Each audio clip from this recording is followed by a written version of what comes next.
یار خود نماز پڑھنا اتنا مشکل کام ہے، وہ کیسے آسان ہو؟ اللہ فرمایا کہ نہیں، یہ تمہارا یہ اعتراض کہ نماز پڑھنا مشکل کام ہے، بہت بھاری ہے، یہ بالکل فطری سوال ہے، میں ایگری کرتا ہوں اس بات سے۔ کیوں؟ وَإِنَّهَا لَكَبِيرَةٌ، بے شک نماز پڑھنا بہت بھاری کام ہے، بڑا مشکل ہے، بڑا گراں ہے، میں تمہاری اس نیچر کو مانتا ہوں، لیکن اس کو آسان کرنے کا طریقہ بتاتا ہوں، الا علی الخاشعین، لیکن یہ گراں نماز کس پر نہیں ہے؟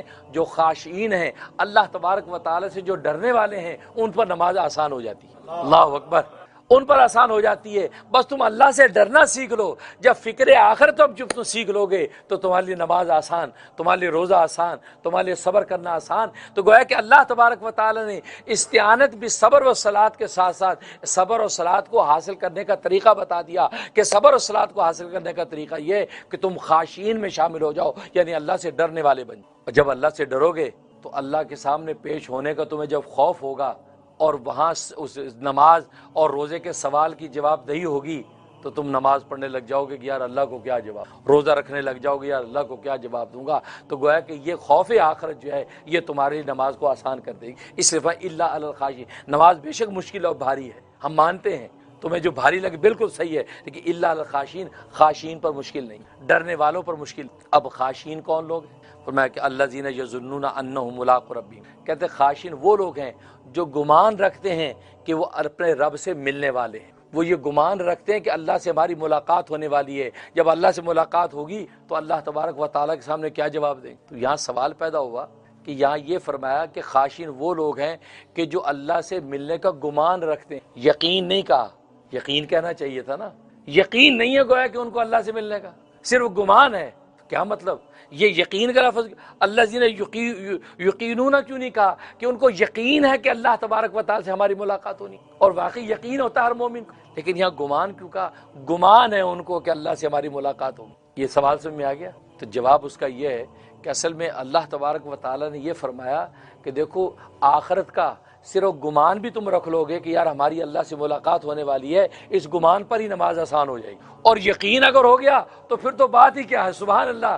یقین کا درجہ تو چھوڑو، گمان کا درجے میں بھی اگر تم، یعنی جس کو کہتے ہیں آج کی زبان میں کہ کیا کہتے ہیں، انسان تھوڑا سا ڈبل مائنڈڈ ہے، یا کیا پتہ ملاقات ہو کیا پتہ نہ ہو، فرمایا اتنا سا درجہ بھی تمہیں حاصل ہوگا تو نماز آسان ہو جائے گی۔ اللہ اکبر، اللہ اکبر۔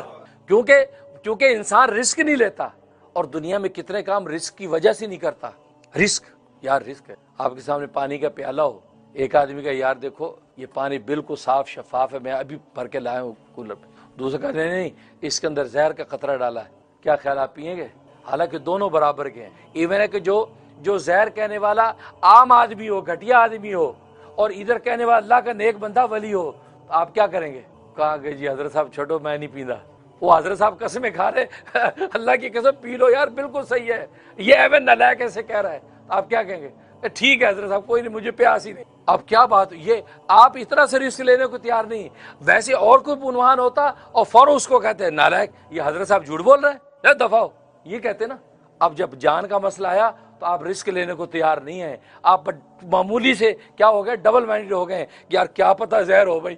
پھر حضرت صاحب نے پوچھنا، وہ لطیفہ لکھا ہے نا کہ ایک کشتی میں طغیانی آ گئی، اور جناب لوگ رو رہے ہیں دھو رہے ہیں، جناب مر گئے پٹ گئے، اعوذ باللہ بسم اللہ۔ اب ایسے موقع خدا یاد آتا ہے، تو ایک آدمی کھڑا ہوا، بھائی فکر نہ کرو فکر نہ کرو، کشتی نہیں ڈوبتی، بالکل خیریت سے ہم کنارے پہ پہنچے گئے، ڈونٹ وری۔ اب یہ بات سب نے سنا، کہ یار ہمیں مارتا بھائی، ہمیں یہاں تو دیکھو تپیڑے پڑ رہے ہیں موجوں کے، ہم تو گئے، موت نظر آ رہی۔ وہ اللہ کی شان ہے کہ خیریت سے کنارے پہ پہنچ۔ اب لوگوں نے کہا جی حضرت صاحب آپ تو بزرگ ہیں، لوگ ہاتھ چوم رہے ہیں پیر پکڑ رہے ہیں، آپ کی کرامت ہے بھائی، یہ آپ نے کیسے کہہ دیا؟ اور کہتے جی کرامت کرمت کچھ نہیں ہے۔ کہ جی کرامت کیسے نہیں، آپ نے جو کہا وہی ہوا، خیریت سے پہنچ گئے۔ کیا کہتا ہے؟ کہتا ہے میں نے یہ سوچا جو خیریت سے پہنچ گئے تو ولایت میری پکی، اور اگر ڈوب گئے تو پوچھے گا کون؟ ڈوب گئے تو پوچھے گا کون؟ تو بات وہی ہے۔ تو یہ سوچتا ہے کہ یار یہ اگر پی لیا واقع زہر ہوا تو حضرت صاحب کو پوچھے گا کون؟ تو کہنے کا دیکھو معمولی سی چیز میں آپ رسک لینے کو تیار نہیں ہیں، آپ کو تھوڑا سا شبہ پڑا ہے آپ بچ رہے ہیں، اور یہاں پر آخرت میں نبی کہہ رہے، اللہ فرما رہے آپ صرف گمان ہی رکھ لو گے نا کہ میری اللہ سے ملاقات ہونے والی ہے، اس گمان میں اتنی طاقت ہے کہ تمہاری نمازیں تم پر آسان ہو جائیں گی۔ یقین تو بڑی بات ہے کہ اللہ سے میری ملاقات ہونی ہے، گمان کے درجے میں بھی اگر تمہیں یہ آ گیا کہ آخر میں ملاقات ہوگی تو تمہاری اللہ نمازوں کو آسان کر دے۔ اس لیے یظنون کا لفظ فرمایا کہ الذین یظنون انہم ملاقو ربہم، کہ بے شک وہ گمان رکھتے ہیں کہ وہ اپنے رب سے ملاقات کرنے والے ہیں، وانہم الیہ راجعون، کہ وہ اپنے رب ہی کی طرف لوٹنے والے ہیں، یعنی اسی اصل کی طرف لوٹیں گے۔ ظاہر ہے کہ اللہ تبارک و تعالیٰ ہی کی طرف انہوں نے لوٹنا ہے، اللہ تبارک و تعالیٰ ہی کی طرف جو ہے انہوں نے جانا ہے، اور وہاں جب پہنچیں گے تو اللہ تبارک و تعالیٰ کے سامنے ان کو ہر چیز کا جواب دینا۔ اس لیے یہاں پر یہ فرمایا کہ وَاسْتَعِینُوا بِالصَّبْرِ وَالصَّلَاةِ، استعانت حاصل کرو صبر اور صلاۃ کے، اور اس سے یہ بات پتہ چل گئی کہ اصل میں اللہ پر جو یقین ہے یہ سب سے بڑی چیز، استعانت اور مدد، یعنی سب کچھ اللہ سے ہونے کا یقین اور اللہ کے غیر سے کچھ نہ ہونے کا جو یقین ہے، یہ اصل بنیاد ایمان کی ہے، یہی ہے۔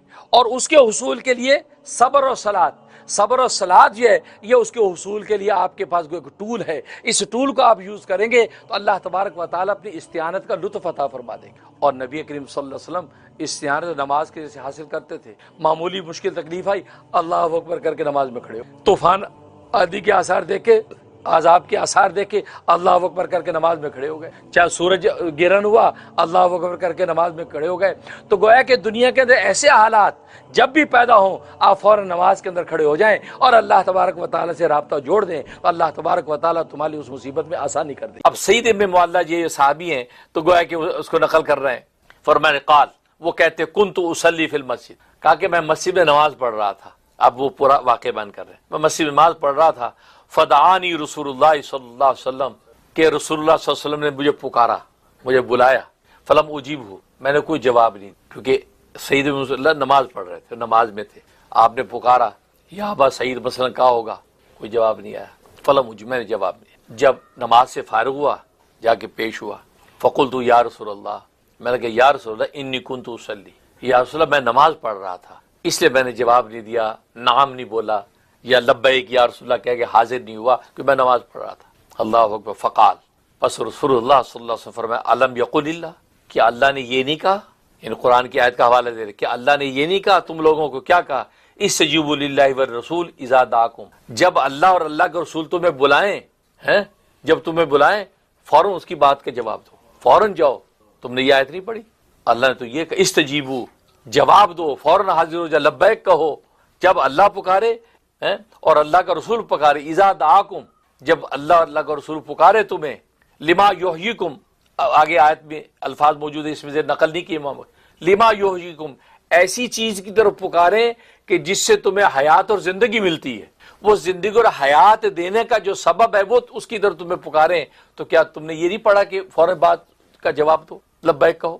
تو کہتے ہیں کہ صحابی نے کہا کہ یا رسول اللہ آئندہ میں ایسا کروں گا، نماز کی حالت میں بھی بھلے آپ پکاریں گے تو میں فوراً آپ کے پاس حاضر ہو جاؤں گا۔ اور یہ ابی بن کعب رضی اللہ تعالیٰ عنہ کے حوالے سے حدیث جو ہے وہ نسائی وغیرہ کے اندر بھی نقل کی گئی ہے۔ ثم قال، پھر رسول اللہ صلی اللہ علیہ وسلم نے مجھے کہا، ثم قال علی، مجھے کہا، کیا کہا، لَأُعَلِّمَنَّكَ سُورَةً هِيَ أَعْظَمُ السُّوَرِ فِي الْقُرْآنِ، کہ میں ضرور بضرور تمہیں تعلیم دوں گا ایک ایسی صورت کی جو قرآن کریم کی صورتوں میں سب سے عظیم صورت ہے، میں تمہیں تعلیم دوں قبل ان تخرج من المسجد، مسجد سے نکلنے سے پہلے، مسجد سے نکلنے سے پہلے میں تمہیں وہ صورت کی تعلیم دوں گا جو قرآن کریم کی سب صورتوں میں عظیم ترین صورت ہے۔